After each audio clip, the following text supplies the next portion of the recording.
Welcome everybody to the Wonder Boldly podcast. I'm Christine Santos, bringing to you all of the action steps and knowledge I've learned on my journey to becoming an online business owner, quit my corporate job, and now live the life that I desire on my own terms. This podcast is jam-packed with all the knowledge I've gained over the past few years growing my online business. I am so passionate about you going after what it is that you want. I want to encourage and motivate you to know that you too can live the life that you desire. Thank you so much for listening. Let's go. So hello, everybody. Welcome to another episode of the Wonder Boldly podcast. And I'm so happy to have with me here today, Beeta Hashempour. And we have a mutual friend, my client, as you all know, Wendy Harrop. And I edit her podcast. And I'm in a lot of the same circles as Wendy, but I haven't really met Beeta before. So I follow along with Beeta. I love her whole, I'm going to call it branding, where it's just, I just think it's so elegant and it really speaks to me. So I follow along with Beeta. I watch her lives and she shows how to get dressed and how to look chic. That's not, as you guys know, that's not me, but I want that to be me. So she's just the sweetest. So I just love following her story, watching her. And I thought, hey, I bet my audience would like this too. So I reached out to her and said, would you like to be on the podcast? And she graciously accepted. So I'm here today with Beeta. Beeta, thank you so much for joining me. Oh my gosh, thank you for having me. I feel like, Christine, you should be my PR now with that beautiful introduction. But no, I really appreciate you following. And it's true, we are in the same circles. I love Wendy too. And I'm just really excited and honored that you asked me to be here today. Oh, thank you so much. So where I'd like to start is I want to get into what your business is. So all of that, so sharing that with the audience. But before we go there, I like to know a little bit of the backstory. Like, how did you get into really loving France? And if you follow Beeta, or if you don't, you definitely need to follow Beeta, and all the things will be in the show notes. But in her story, there's her story of going to France in 2010, I'm going to say, and you correct me, and just falling in love with France.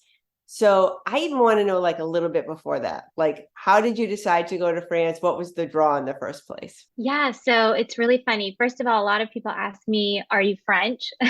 Because I'm in this space and I'm like, no, I'm not. But I actually, growing up, my sister was always the Francophile in the family. I, really didn't care one way or another. It wasn't until sixth grade we had a little elective course, and I call it little because it was only for a quarter. Each quarter we'd switch into a new class. And so one of those quarters was focused on French. And so we learned, basics like je m'appelle Beeta and like counting 1 to 10 and all these. But just that little bit was really exciting. And I instantly fell in love.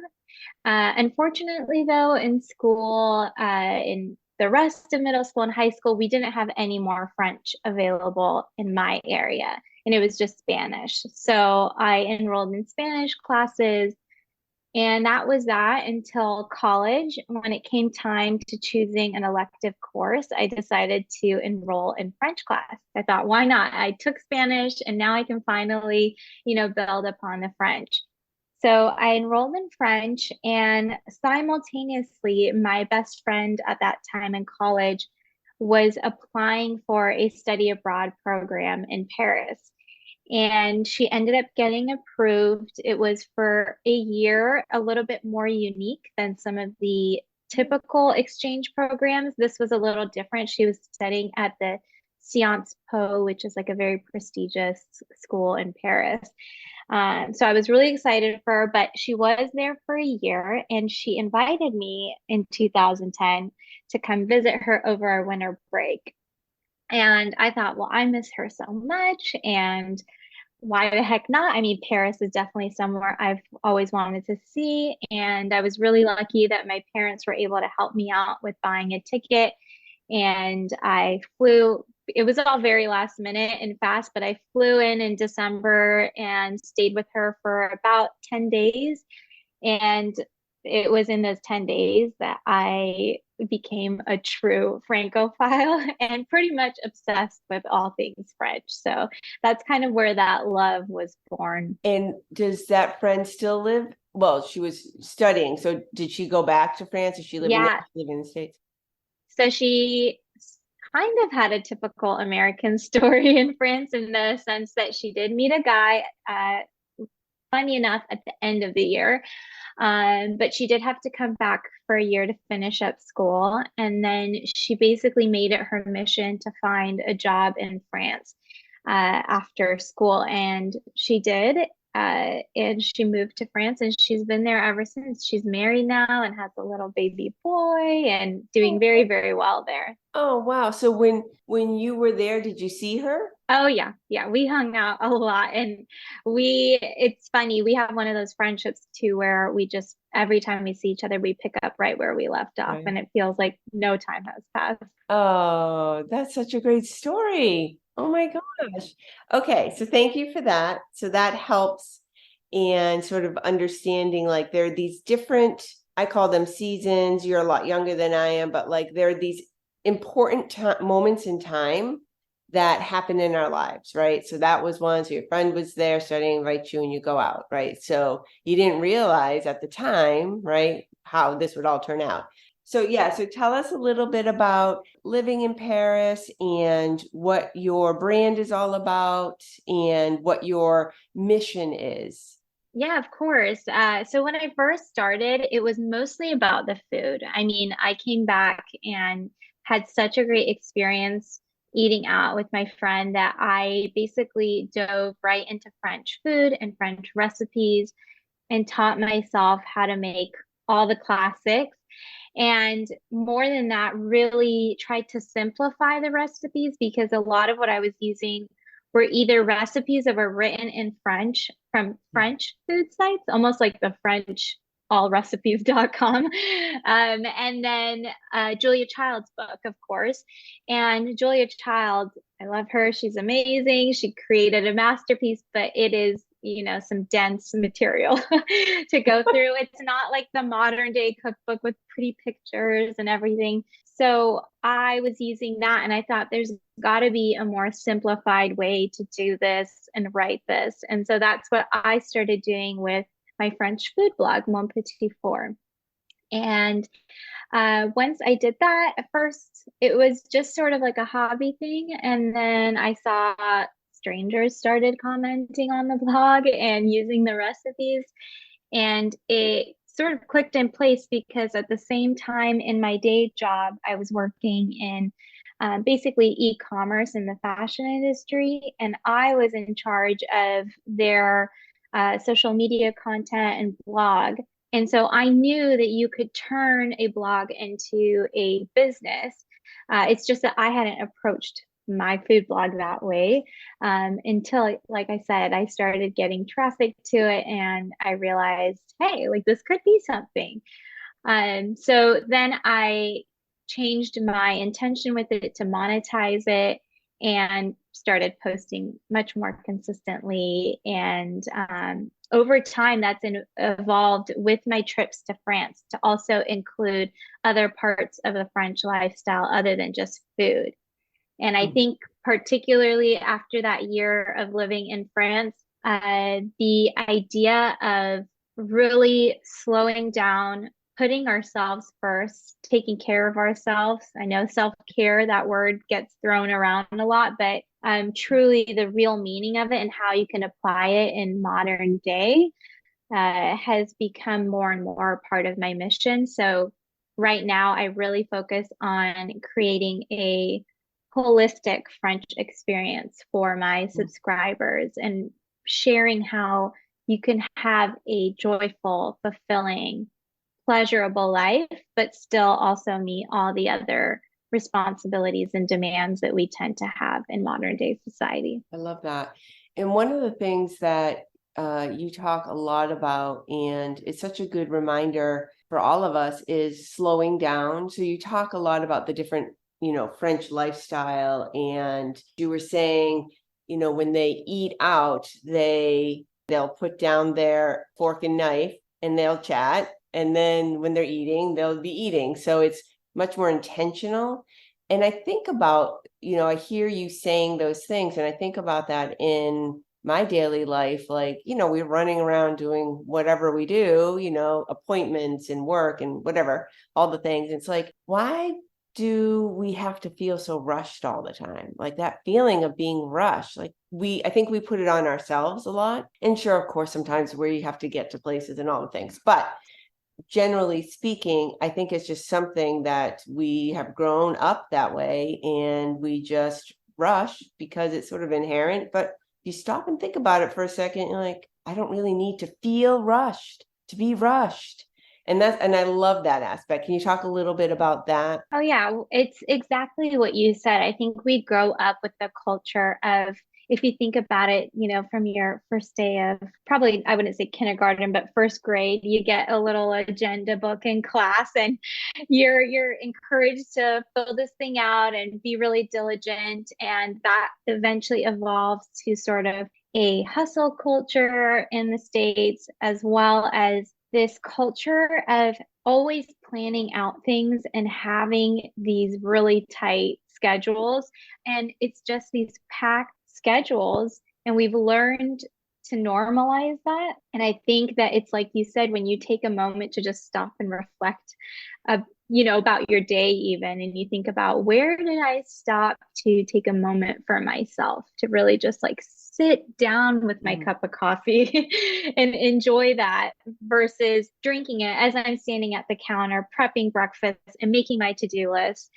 And I think that in France, obviously, they don't have that culture in the same way. They grow up with a very like slow, take your time. I mean, even the time they start the day for work is a little bit later. So because of that, it's very effortless for them. And it doesn't seem like they are being slow. Like if you ask them, they'd be like, this is the normal way. You're being rushed. You're going too fast.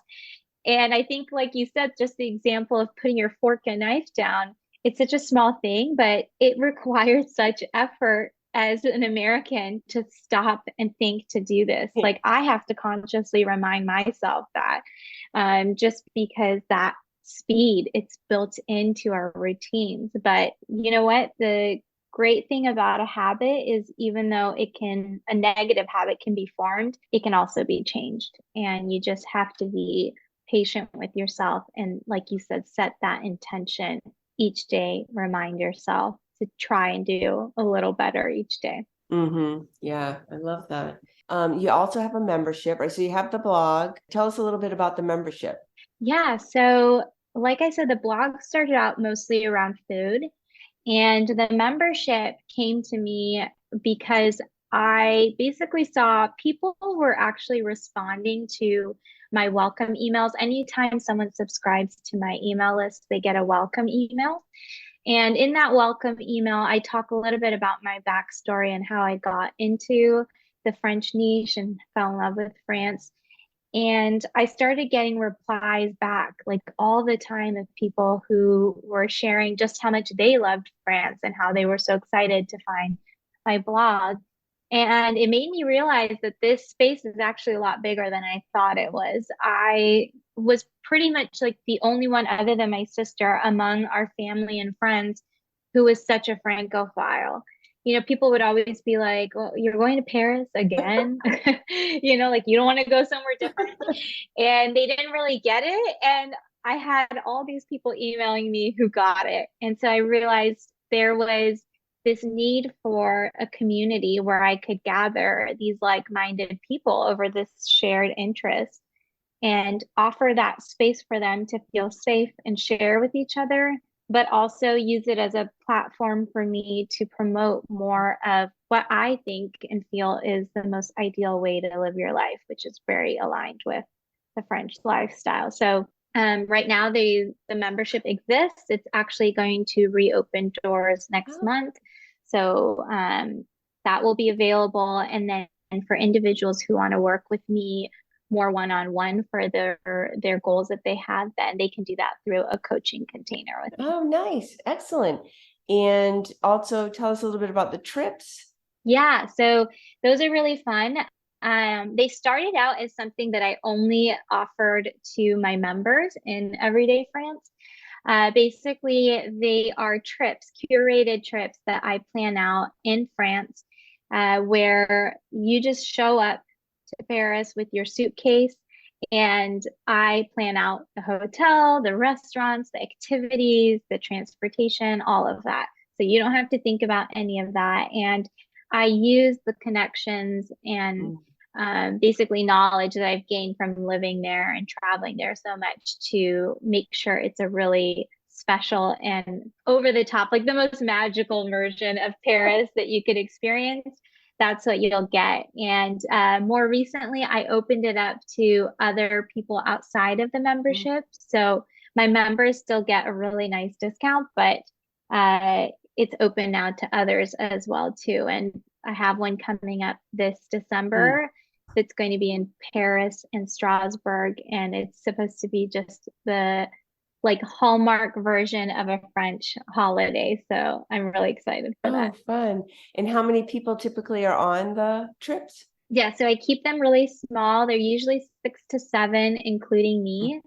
And if anyone's been to Paris, you know that it can be tight in restaurants and even in hotels too, especially if you're going to boutique hotels. So I like to keep it an intimate group and just make it easier for us to get around and be in places. Yeah, wonderful. So tell us a little bit about, because a lot of my audience are entrepreneurs, new entrepreneurs, and I'm hearing them wondering, and I wouldn't be able to answer it. Like, how did you monetize the blog? Like, how does one do that? Yeah, so basically with the blog, you have a few different ways, honestly, to monetize it. So first of all, I would say even if you have an off-site service, let's say you're a photographer and you do, in-person photography.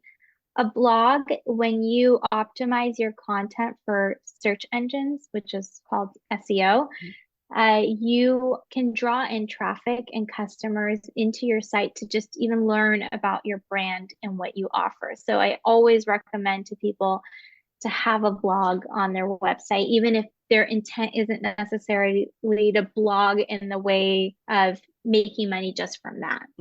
But if you did, let's say you do have some knowledge on a certain topic and you want to monetize your blog, there are ad networks that you can participate with. Usually they have a minimum traffic threshold. So I think the one I'm with has a 50K per month minimum.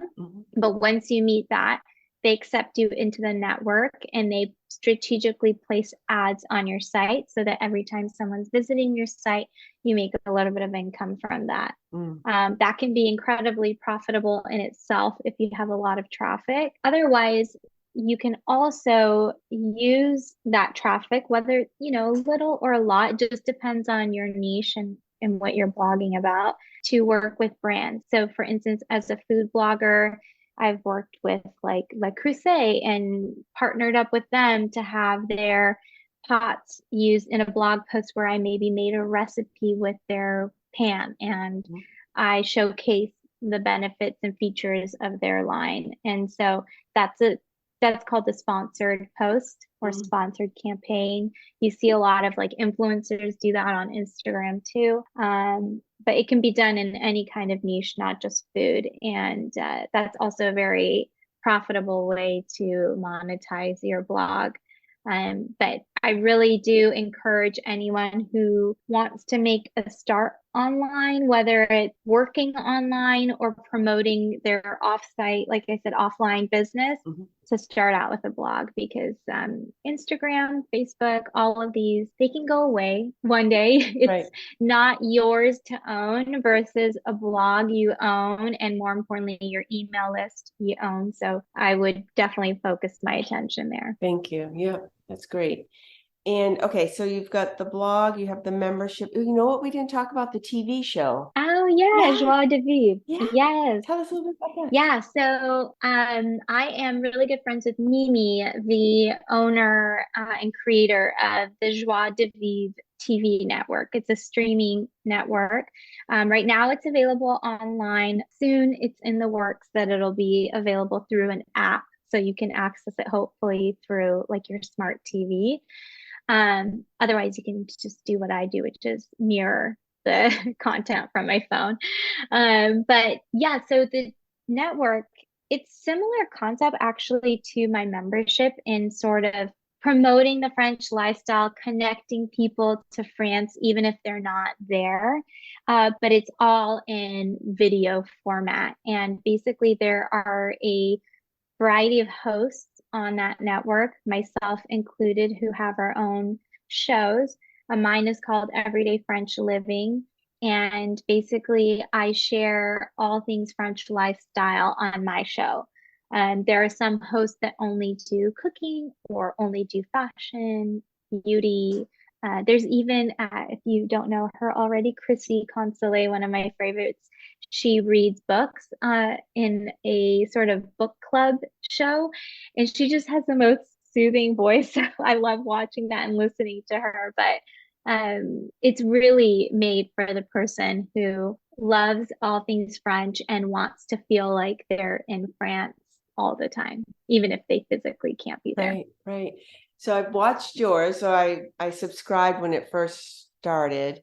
And anyway, so I watched yours and I watched another woman. I can't remember her name. She did makeup or something, skincare. Oh yeah, Jolene. Oh, okay. Yeah. Yeah, she does makeup there. Yeah. So I haven't watched them all. I'll have to check out the book club. What was the woman's name?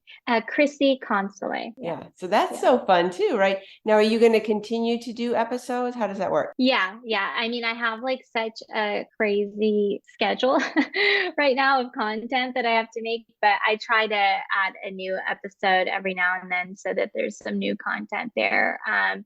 My situation is a little different because I'm not in Paris full time like some of the other hosts. So I actually film all my own content and edit it and put it up. So it's a lot easier if you have someone else filming you, but it's still fine. I love doing that stuff. So it's fun for me. Right. Fun, fun. Okay. So we got a lot to put in the show notes. So I'm going to summarize again. So we got the blog, you got the membership, you got the TV network. What did I miss? The coaching and Oh, yeah, the one-on-one coaching and then the trip. yeah, exactly. Wow, you are busy. I know. And you know what? That's another tip maybe I would give for any entrepreneurs out there is start off with one thing.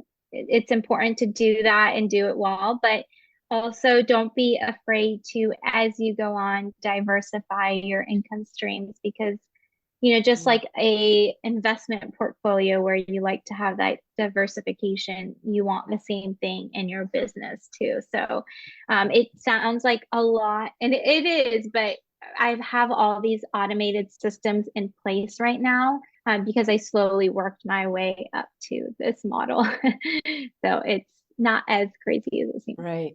And do you have any systems that you recommend? So, and the reason I ask this, as I'm sure you know, so as new entrepreneurs, you join classes. So I've been doing this for, I'm going to say 5 years, and I think I might have started finding Marie Forleo. I'm kind of making this up, but you find the people, and then for me, I was like, oh, this is really interesting. I mean, anyway, so you start going and taking all the classes, and when you do that, they always have recommendations. So what I find with so many of the people that either I talk with or a client is you've maybe bought the Kajabi, which raise my hand. I bought Kajabi and I used it for a long time. I really liked Kajabi actually, but you buy all these different things because maybe you get a discount code because you're in the class, right? And then you're left with like this hodgepodge of, well, I've got ConvertKit over here. I got Kajabi, and it's like that new entrepreneur. What have I done? I've got monthly fees, and what am I really using? So because you're more advanced, like what are there tools that you like, or what? Any comments about that? at all that you want to share? Yeah, so I recommend, first of all, if you want to make a website, I highly recommend WordPress, because like, and I can't comment for sure, fact or myth, but they say, I've heard this over and over, that it's more SEO friendly than some of the other platforms like Squarespace, and I think there's Wix and all these other ones. But I just find WordPress really good for the person like me who wants to be hands-on, wants to be able to customize anything that I want. I actually host my membership site on a WordPress site too, and just use it's like a plugin, a software that works with it called Wishlist to manage my membership and create that sort of paywall that you need with a membership. But yeah, it can be really tempting to get all of the things. And I always try to think really smart of what can I keep low cost and is going to do the job. And then those things that really do provide the convenience, like, Canva, for instance, it's not a big cost item. But if you're on a pro program, I think it's like $12.99 or something a month, which is not much, but it makes all the difference to be in that versus not, because the access to those professional images that you can use for your graphics makes all the difference. So some places where it's a matter of convenience, you just got to splurge and do it.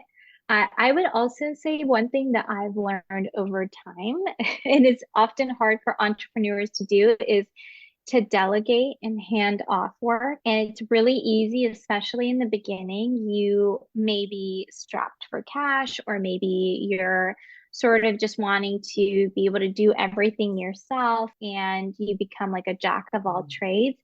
And you may even be able to do everything yourself, but it doesn't mean you should be. And I think it's really important from the beginning, if you can hire like a virtual assistant to help manage some of that workload and get them used to your system, your way of operating, so that you can focus on the tasks that really move the needle in your business and earn you money, versus sitting there, creating a reel for like 2 hours.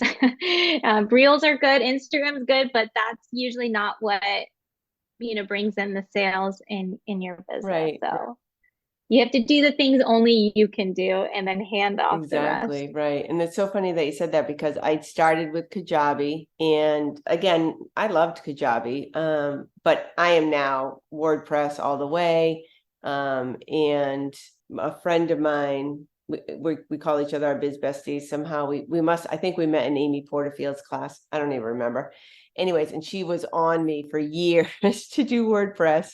And I finally said, okay. And so, yeah, so WordPress definitely. And it's, it really isn't, I don't think, that challenging. Like, once you get into the groove of it, like, it can look, that's one of the cons of it. It can look like overwhelming. Right. You're like, oh my gosh. But once you get into the groove, it's really not that difficult. So you've given a lot of action and advice already, but I'm going to ask the question, what would you say? So if somebody's listening to this episode, what could they do immediately? Something they're going to see a difference. What would you recommend somebody do from your perspective? And I'm not talking about now the tools. I'm talking about from your perspective, a French lifestyle. What would you recommend? So one of the things I give all of my coaching clients that I work with the first week that I work with them is a list of basically a bunch of ideas for something that is only for them and enjoyable for them and self-pampering. So it could be as simple as finding a space to curl up in for 30 minutes to read, sitting down for 10 minutes to have your coffee, getting a manicure, getting a blowout, or maybe as full blown as like a spa day, So it can be the little things, buying yourself a bouquet of flowers, a nice bottle of wine, whatever that is. Make a little list of choices, and then set the intention that each week you're going to make sure you do one of these. And you can just like check it off or write it down for yourself. But if it's, let's say you made this list on Sunday night and it's Friday and you still haven't done any of that, it sort of brings in that intention top of mind that, hey, Like the week's almost over and I still haven't done one thing Mhm. that was just for me and my enjoyment. And I think that really helps people, especially in our culture of enjoying like these to-do lists. It can get you in the habit of thinking that way because it's easy to say be intentional. It's a lot harder sometimes to put it into Mm. practice. And so just start out slow and steady. You don't need to be like doing a full, skincare routine every day and doing a mask every night and blowing out your hair every other day. Like, be realistic, start out, like I said, small, doing something you can manage and handle. And then you can always add on like another thing that you like to do each week. Yeah, that's great advice. Thank you so much for that. Thank you so much for your time. Thank you for being here. We will put all of your information in the show notes. If somebody's listening and they're like, okay, I need more of Beeta, like I was a while ago, I just started following you. Where do you recommend that people go to? Where would you say, go here first? I would say go to my website first. Yeah, sign up to my email list. You'll get a free French lifestyle guide in there, in your email inbox as soon as you sign up. And then that way you'll get 3 emails from me each week. One is about my latest podcast episode. One is regarding the French lifestyle, and one is a French recipe. And if there's any retreats or special things you need to know about, you're always the first to know by being a subscriber. So you won't lose track of anything. Sometimes with social media, it's really easy to miss a post or something, but with email, you'll be fully in the loop. Thank you so much. Thank you so much, Beeta, for being here. I so appreciate it. Oh, thank you so much for having me.